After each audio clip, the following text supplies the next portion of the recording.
If you're getting frustrated that the number on the scale isn't going down and you feel like you're doing all the right things, you're eating clean, avoiding the junk food, you're working out, and you're still not losing weight, I feel your frustration.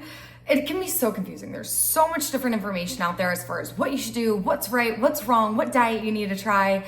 And it's not your hormones, it's not your metabolism being broken, it's not your gut health, it's not all of these things, it's not your blood sugar spikes.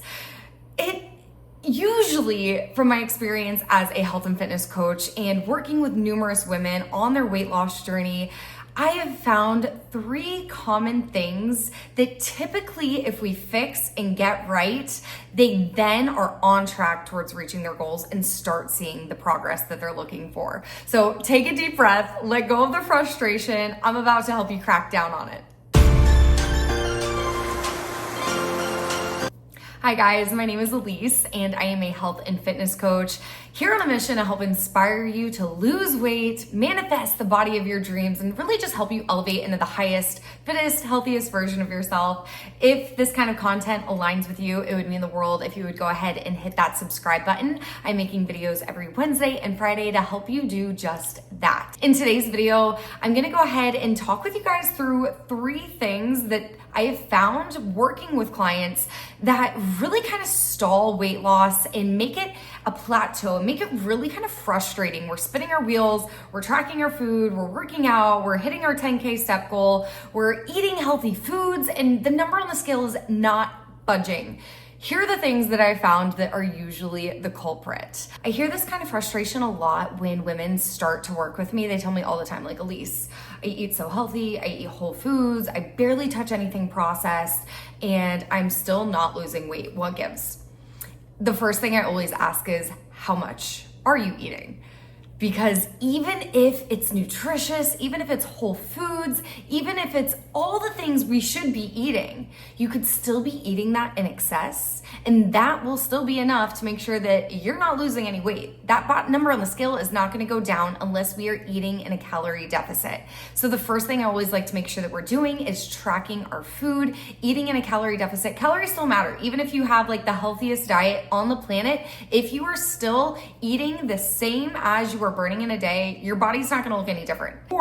Or vice versa, if you're eating too many calories of good foods that are good for you and like healthy and nutritious for you, if you're eating too much of it, you're gonna gain weight. That's how calories work. That's how our body works. So it's important to realize that yes, that's an awesome, like, kudos, pat on the back. We need to be eating whole foods. And like, for me, that's the hardest part, is eating the whole foods. The easy part for me is playing around with my calories, and doing like if it fits your calorie and if it fits your macro. Like, that is my pain point.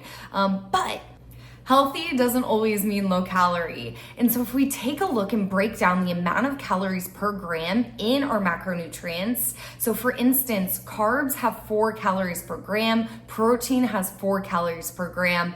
Fats, however, healthy fats have 9 calories per gram. And so while those nuts, those nut butters, avocados, smoothies can all be super nutritious, super good for you, great, well-balanced whole foods, you still may be getting more calories than it's worth.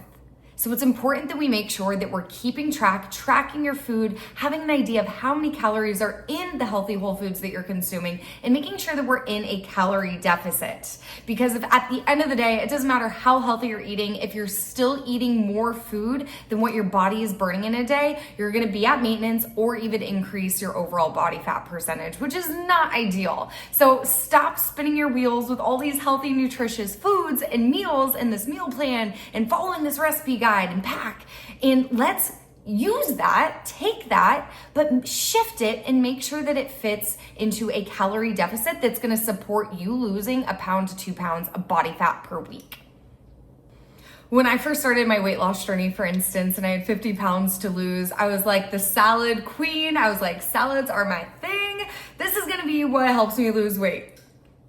Wrongo. If we break it down, like a salad could easily be 700 to even like 900, 1200 calories without even realizing it. By the time you add on the cheese and the salad dressings, it adds up. So just making sure that we shift that, make sure that your healthy foods that you're consuming are fitting into your calorie deficit is going to be the first key. And just a little gut check, because I get that a lot. I hear that all the time of like, I'm eating so healthy and I only eat whole foods. Why am I not losing weight? And the very first thing we look at is we realize that, okay, yikes, like you're still eating at maintenance level and we're not actually eating in a calorie deficit. So whole foods, while healthy and are super important and necessary, if you have a goal of weight loss, we still need to be eating in a calorie deficit. It is calories in versus calories out. The second culprit that I often find is kind of one of two things. One, either we're not holding on long enough to see the change, right? We think just a couple of days is gonna be enough and we should lose a bunch of weight in that amount of time. Like, homegirl, you did not gain 30 pounds in 3 months or 3 weeks, let alone. So why do we expect to be losing 30 pounds and losing weight within 3 days of healthy eating? So having realistic goals in place and having a realistic timeline in which you should expect to see the change is a big deal. It does matter. I hear this all the time and I've seen this, I've done this where I'm like, I'm not losing any weight, this diet's not working, and it's been 4 days. Girlfriend, chill out. Trust the process. Be consistent. You will see the results. We need to make sure that we are setting realistic expectations for ourselves. You didn't gain all that weight overnight. We can't expect to lose it overnight either. And to coincide with that, the number on the scale, throw the scale out. Throw it out. You do not need to be on that scale every single day looking at it. It's messing with your mental state.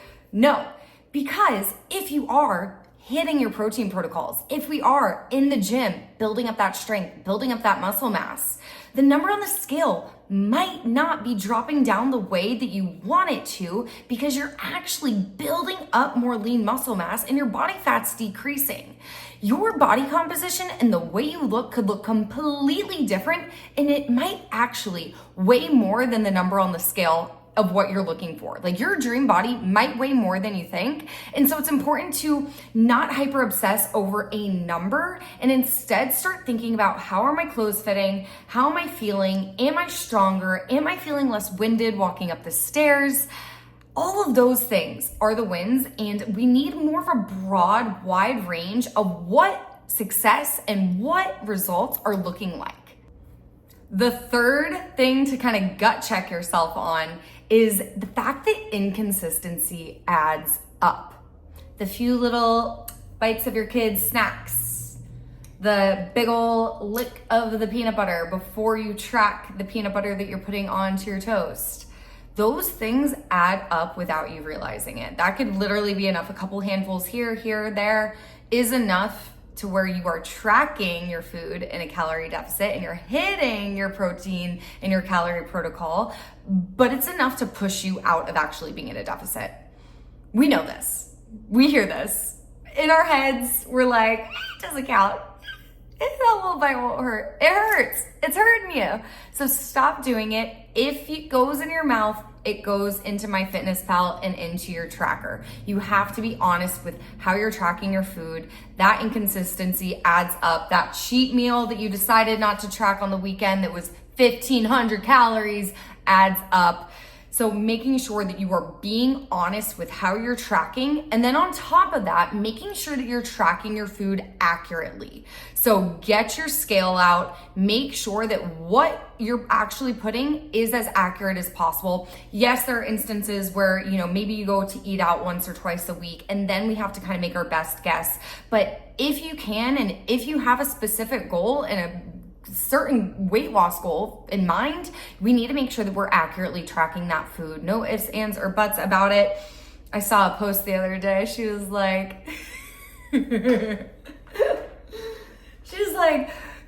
you've been waiting for that toxic boy to finally answer you back for weeks. but yet you complain about having to track your food for a few weeks in order to hit your weight loss results. And I was like, ooh, that hit. That's accurate. Because it's so true. Like, we spend so much time wasting so much time on other things. Make this your number one priority. If your goal is to lose weight, make it your priority. Make sure you're tracking your food accurately. Set realistic goals and expectations for yourself. Realign what success actually looks like for you and how you want to feel overall. And then also make sure that we're not overeating. So making sure that we are tracking that food and tracking it accurately. I hope that these tips helped you. I hope maybe you were able to like gut check yourself a little bit and be like, ooh, I might be guilty of that one. But if you have any other questions, feel free, reach me in the comments.